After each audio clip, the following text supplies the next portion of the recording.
creo que va a intervenir primero el general Miguel Ángel Ballesteros.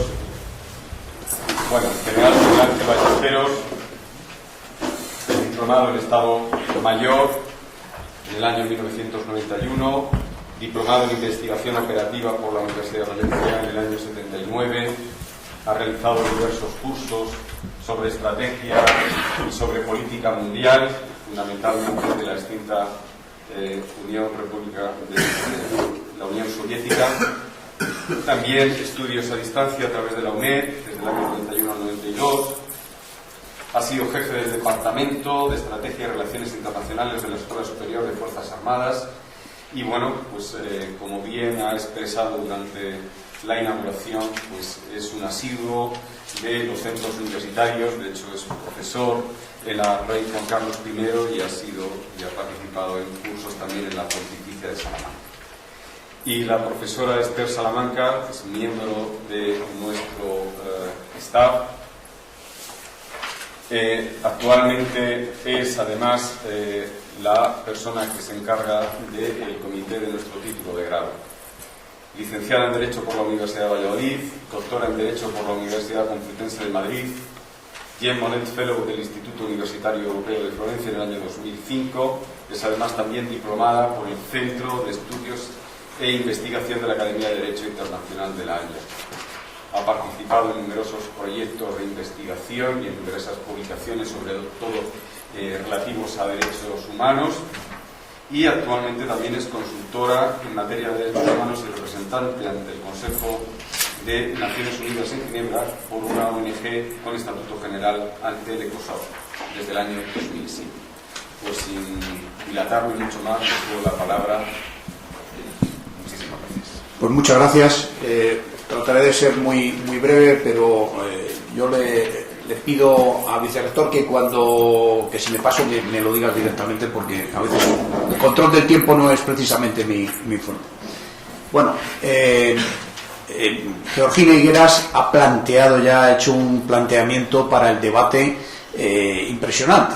Podemos estar de acuerdo o no en determinados temas, y yo lo único que pretendo es, desde el lado que en este momento me toca como miembro de las Fuerzas Armadas, un poco apostillar, debatir, aportar alguna información añadida a lo ya expresado por Georgina Higueras. Pretendía hacer una exposición porque ella ha expuesto ya gran parte de las cosas que yo iba a decir. Pretendía hablar de los conflictos actuales y alguna cosa voy a aportar para reforzar algo que ella ha adelantado, y es que hoy día el objetivo en los conflictos asimétricos de uno de los dos bandos y también del otro, pero especialmente uno de los dos bandos, el bando más débil, lo que en un momento determinado se llama la insurgencia, es la opinión pública propia y la opinión pública del adversario, de la sociedad que envía a los ejércitos a combatir a algún sitio. El objetivo es la opinión pública, y el medio son los medios de comunicación y las tecnologías de la información y la comunicación, Internet. Entonces vamos a ver ese papel que juegan los medios y el papel que han jugado en algún conflicto. Hoy día la fuerza la traen las imágenes. En su momento, Georgina Higueras ha hablado de la guerra de Cuba, ha hablado del editor de la prensa, del primer gran editor y promotor de la prensa norteamericana y de carácter sensacionalista, Herb. Él dijo una frase que yo añado a lo ya comentado, es: mandarme una fotografía, se refería al mail, que yo os mandaré la guerra. Y así fue. Hay que añadir que Estados Unidos tenía ya planes para llevar a cabo esa guerra, y que esa guerra duró solo 3 semanas. 3 semanas. Y en 3 semanas no solo cayó Cuba, cayó Puerto Rico y cayeron las islas españolas que había en el Pacífico. Y formaba parte de una geoestrategia de Estados Unidos, donde en efecto Estados Unidos primero pretendió comprar, adquirir esas posesiones, porque necesitaba, se configuraba ya como un poder talaxocrático basado en el mar, pero no tenía posesiones para dar cobertura marítima a su flota. Entonces necesitaba bases. Hoy esas bases, esa cobertura la consigue de otra manera. La isla de Diego García es un alquiler al Reino Unido. Pero la fuerza de las imágenes no solo no ha desaparecido, sino que ha ido ganando, hasta el punto que esas imágenes que están en pantalla han cambiado el mundo. Han cambiado el mundo desde el punto de vista de la seguridad. Terrorismo ha habido siempre, que nos lo digan a los españoles, ¿eh? Y sin embargo, todo cambió el 11 de septiembre de 2001. ¿Por qué? Porque, como dice Ignacio Ramonet, al que ha aludido también Georgina Higueras, el director de Le Monde Diplomatique, aquellas imágenes que se ven en directo son imágenes vividas. Y todo el mundo, o una gran parte del mundo, y especialmente del pueblo norteamericano, vivió en directo el atentado contra las Torres Gemelas. No es casualidad que los atentados se cometan a una hora que suele ser el comienzo del día, porque automáticamente los medios de comunicación lo convierten en el tema del día y está continuamente todas las televisiones trabajando en el tema. Pero es que en el caso de las Torres Gemelas fue secuencial, fue poco a poco y fue un tema perfectamente estudiado. ¿Y por qué tanto trabajo? ¿Y qué es lo que ha cambiado desde entonces, desde ese 11 de septiembre? Pues ese 11 de septiembre, esas imágenes, lo que transformaron fue, se ve en esa pantalla. Todos los países desarrollados, y los no desarrollados también, pero los países desarrollados tuvieron que cambiar su estrategia de seguridad nacional. Es más, casi ningún país tenía estrategia de seguridad nacional. Solo Estados Unidos la tenía, y no era realmente una estrategia de seguridad nacional como la entendemos hoy. Era una estrategia de defensa nacional. Pero las cosas cambiaron a raíz de entonces, porque entonces se dieron cuenta, todos nos dimos cuenta, de que la seguridad no podía basarse solo en el instrumento militar, sino que la seguridad se basaba en el instrumento policial, en la inteligencia y también en la comunicación. La comunicación forma parte de la seguridad y los periodistas, conscientes o inconscientemente, les guste o no, forman parte del sistema, tienen un papel relevante en el sistema de seguridad. A veces eso les convierte en objetivo directo. En principio les convierte en objetivo como comunicador. Su trabajo se convierte en el objetivo, no la persona. Pero muchas veces incluso la persona, lo cual les convierte en víctimas. En la guerra de Irak, en la guerra de los 21 días que duró la guerra de Irak hasta la caída de Saddam Hussein, murieron más periodistas que soldados norteamericanos. Más periodistas que soldados norteamericanos. Bueno, ¿qué es lo que está pasando? Pues que los conflictos han cambiado y que hoy los conflictos son fundamentalmente asimétricos, donde el fuerte estaba acostumbrado a un tipo de enfrentamiento que era tipo Segunda Guerra Mundial, y eso ha cambiado. Y cuando el general Giap en París se sienta a firmar la paz de Vietnam, el general norteamericano le dice que conste que ustedes no nos han derrotado militarmente. El general Giap, que ha muerto hace poco, le dijo, muy bien, lea lo que va a firmar, porque en efecto nosotros no hemos derrotado al ejército norteamericano, pero hemos ganado esta guerra. ¿Qué es lo que había cambiado? Lo que ha contado Georgina Higueras. La transmisión de las imágenes demoledoras de la matanza a la que hacía referencia antes, en la pérdida de qué hacemos aquí, para qué estamos combatiendo, para qué mandamos a nuestros jóvenes, porque eran además un ejército no profesional, donde murieron más de 56.000 soldados norteamericanos, y donde los mutilados, heridos de guerra, se cuentan por cientos de miles. Entonces, eso perdía sentido, y eso apareció, se puso encima de la mesa de la mano de los freelance. ¿Qué ocurre? que desde entonces aparece los medios de comunicación como el papel que juegan los medios de comunicación aparece como un objetivo, les guste a ellos o no les guste. Y aparece también en el lado de los ejércitos convencionales, de los ejércitos estatales, también que hay que analizar el papel que va a jugar la información. Y aparecen las secciones que se dedican a esa información. Y ya voy apostillando algunas de las cosas. La primera norma para todas las Fuerzas Armadas, esto hablo en España, es no mentir jamás. Eso no significa ser transparente totalmente, porque la seguridad está afectada muchas veces por lo que se dice en la prensa. Ha hablado de los embedded, de los empotrados. Y en efecto, los empotrados firmaron con el ejército estadounidense, firmaron un pliego con 20 y tantas restricciones. La mayor parte de esas restricciones desde el ámbito militar son absolutamente lógicas. Es decir, no puedes informar de dónde estamos, porque si tú publicas en Internet, que hoy es inmediata la publicación, dónde estamos, esto a la artillería enemiga le da un potencial. Es decir, solo hay que meter las coordenadas en el misil y caemos. Y cae todos. Así cayó Julio Anguita.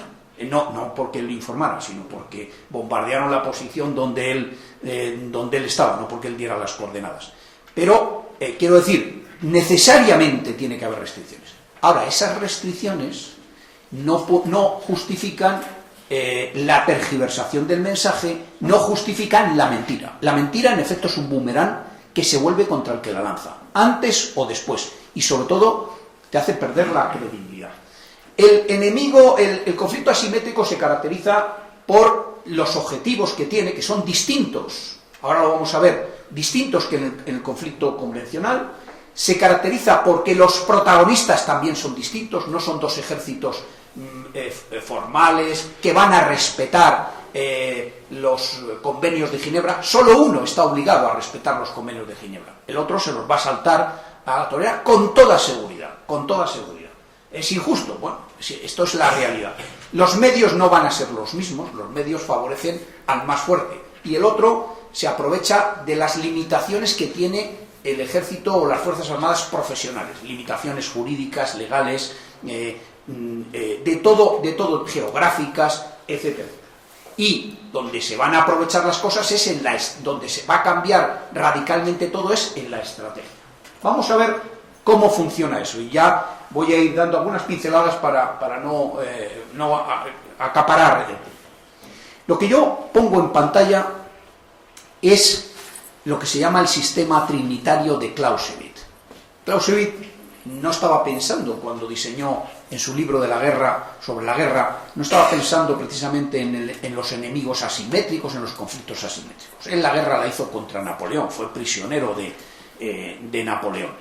Pero su análisis profundo de las guerras han hecho que gran parte de su obra perviva y sea motivo de estudio y sea uno de los autores tal vez menos leídos, pero desde luego más citado. La frase de la guerra es la continuación de la política por otros medios, esta la sabe todo el mundo, aunque no todo el mundo haya leído su libro, que no es fácil de leer. Clausewitz decía: la fortaleza de los dos bandos que van a combatir o que se enfrentan se apoya en tres pilares que conforman una especie de taburete de tres patas, que como una de las patas se debilite o se resquebraje, automáticamente ese bando va a perder la guerra o el conflicto. Uno de esos pilares, el primer pilar, es el elemento pasional. Es la población, la sociedad, que apoya a uno de los dos bandos. El segundo elemento es el elemento volitivo. Él hablaba de las Fuerzas Armadas, del ejército, en ese caso. Y el tercer, ahora no hablaríamos del ejército, ahora hablaríamos de todo el poder del Estado, de todo el poder del Estado, el poder económico, militar, policial, tecnológico, político, de confluir, de agrupar en torno a sí otros países, etcétera, para darle legitimidad a su actuación. Y hay una tercera pata, que es el elemento racional, que es la dirección. En aquel momento, en esos momentos, los dos bandos tenían las tres patas exactamente iguales y el objetivo para acabar con la guerra, para ganar la guerra, siempre era el elemento volitivo, era el elemento fuerzas armadas. Si derrotamos las fuerzas armadas, si lo debilitamos lo suficiente, habremos ganado la guerra. Cuando te enfrentas a un enemigo asimétrico, como es una organización terrorista como Al-Qaeda, por ejemplo, los tres elementos están exactamente igual. Hay un elemento pasional, tiene que tener apoyos sociales, apoyos políticos. Si no, eso es una banda de crimen organizado.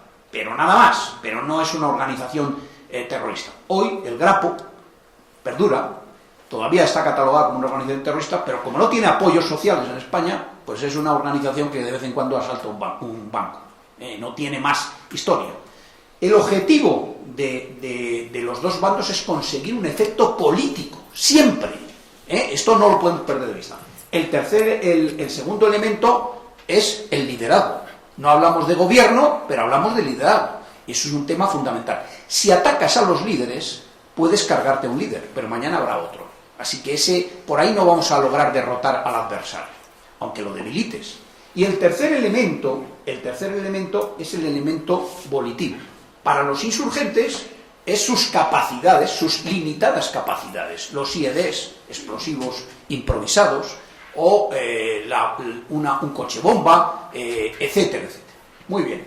¿Cuál es el objetivo? El terrorista, el insurgente, ¿puede plantearse como objetivo derrotar a las fuerzas armadas del otro bando? ¿Pueden los talibanes plantearse derrotar a los 45 países que estamos o que estábamos en Afganistán y a los Estados Unidos? Eso es imposible, imposible. Entonces, ¿qué hace? Es decir, muy bien, es como Vietcong, no te voy a poder derrotar militarmente, pero voy a ver si te derroto, a ver si quiebro tu elemento pasional, que pierdas tus apoyos sociales y que entonces, sobre todo en las sociedades democráticas, sin apoyos sociales, automáticamente los gobiernos se ven obligados a retirar sus tropas, a dar marcha atrás. Y entonces, ¿cómo llegar a la sociedad? ¿Cómo resquebrajar ese apoyo de la sociedad española a sus fuerzas armadas en Afganistán o en Líbano? Pues logrando transmitir imágenes que favorezcan esa pérdida de apoyos. Y ahí es donde aparece el fenómeno Internet. Los talibanes dicen: toda acción que no se publica inmediatamente en Internet es una acción perdida, no sirve para nada. Y ellos tienen otro instrumento que nosotros no tenemos, que juega a su favor y en contra nuestra. Nosotros tenemos relojes, ellos tienen el tiempo. Es decir, para nosotros, las sociedades democráticas, las sociedades modernas, son impacientes por resolver los problemas. Entonces buscan soluciones rápidas y ellos buscan dilatar en el tiempo. El tiempo corre a su favor. La frase de vosotros tenéis los relojes, nosotros el tiempo, es una frase talibán, es de ellos. Entonces, esos son los instrumentos. Y, para terminar, ¿qué hacen? Buscan influir sobre la opinión pública. ¿Quién influye sobre la opinión pública? Los medios de comunicación, que son los que crean opinión. Y aquí es donde juega un papel importante el lector, el televidente el que ve un telediario, etcétera. Además de recibir la información de los medios de comunicación, que esa información sea veraz, que no sea sesgada, que no corresponda a propaganda que antes o después se volverá contra. Es muy importante que sea una opinión pública formada, que no se limite a leer titulares. El titular, al final, muchas veces, Georgina, si estoy equivocado, me desmentirá, no lo pone el periodista, a veces lo pone el editor. Y hasta que uno no lee el artículo, no ve de verdad el contenido, porque a veces la frase, el titular, no se corresponde exactamente. No digo que sea así siempre, pero en ocasiones ocurre esto. Es importante leer todo, es importante estar formado y tener criterio basado en datos. Y esto es importante. Y es importante coincidir, encontrar puntos de encuentro de tenemos limitaciones para dar información, pero la información tiene que ser veraz y las limitaciones no pueden ser gratuitas tampoco. Esto no lo cuento porque no me da la gana. Este es el tema. Y hay que ser conscientes de que el periodista es el objetivo del terrorista, es el objetivo del insurgente. Busca modificar espíritus, busca influir en las políticas y reforzar a su opinión pública. Y termino con este caso, para que veamos cómo son las cosas. Cuando la Unión Soviética se marchó de Afganistán, los mujahidines, los combatientes extranjeros, que Osama Bin Laden, que no había creado todavía Al-Qaeda, pero había reclutado ya, se dedicaba a reclutar, tenía una oficina de reclutamiento. Esos mujahidines que habían ido a combatir a los infieles en tierra musulmana, como es Afganistán, cuando se retiran los soviéticos, ellos lo venden a su opinión pública y a la opinión pública y a través de todos los medios como una victoria propia, como que ellos son los causantes. Esto va a volver a ocurrir ahora, en el año que viene va a volver a ocurrir. Y los periodistas, si recogen las cosas con titulares, se volverá a transmitir eso. ¿Qué ocurrirá? Volverán los mujahidines que habían ido a combatir procedentes de Argelia, de Marruecos, incluso de España, y muchos volverán a sus lugares de origen. En la guerra de los soviéticos, cuando terminaron, los soviéticos se marcharon de allí, volvieron los argelinos a Argelia. Y allí se encontraron un incipiente YIA, grupo islámico armado, y ellos, ¿qué hicieron? ¿Cómo volvían? Volvían, gracias a esa propaganda, volvían con los laureles de la victoria, con una ideología radical en cuanto a interpretación del Islam, salafista, muy radical. Y lo que hicieron fue potenciar la lucha armada. A eso se suma un golpe de Estado de las Fuerzas Armadas argelinas y acaba en una guerra civil. Una guerra civil que ha costado 200.000 muertos en Argelia. Pero acaban cometiendo gravísimos errores el YIA, matanzas indiscriminadas, y acaba volviéndose contra ellos la forma de combatir. Cuando ellos hacen el análisis de por qué han perdido la guerra, se dan cuenta de ese error. Y entonces transforman el YIA, el grupo islámico armado, en el grupo salafista para la predicación y el combate. El grupo salafista para la predicación y el combate dice: no podemos volver a cometer errores que salga en la prensa que hemos hecho una masacre en una población, en una aldea, en la Kabilia. Entonces ya solo podemos atacar al ejército argelino, gobierno argelino, etcétera, etcétera. ¿Qué ocurre entonces? Los medios de comunicación, probablemente inspirados por el gobierno, los medios de comunicación argelinos deciden silenciar los atentados. Y les pongo un ejemplo. Este periódico está comprado por mí en Argel, o sea que les puedo garantizar que es auténtico. La expresión 2005, váyanse a ese circulito rojo, les leo porque no lo verán. Falso control en Larvá. Larvá es una provincia, 13 personas asesinadas. Más información en la página 24. Vamos a la página 24. Estoy en una facultad de periodismo. Esto es la página 24. La página 24, observen el tamaño de la noticia. Este recuadro que yo estoy subrayando, o sea, una parte mínima de la página 24. Voy a agrandarlo, para que se pueda leer. Se lee bien porque está en francés. Y bueno, si estuviera en inglés se leería todavía mejor. Pero bueno, lo digo porque es una lengua romance y es una lengua muy parecida al español. Lo digo porque ya los jóvenes, los de mi edad, francés sabemos todos porque nos obligaron a estudiar francés. Pero bueno, por eso digo, es relativamente entendible. Pero si no, muy rápidamente. Falso control en Larvá, 13 personas asesinadas. Según un responsable de la Gendarmería Nacional de Larvá, ciudad dependiente de la Vilaya de Blida, la Vilaya es la provincia.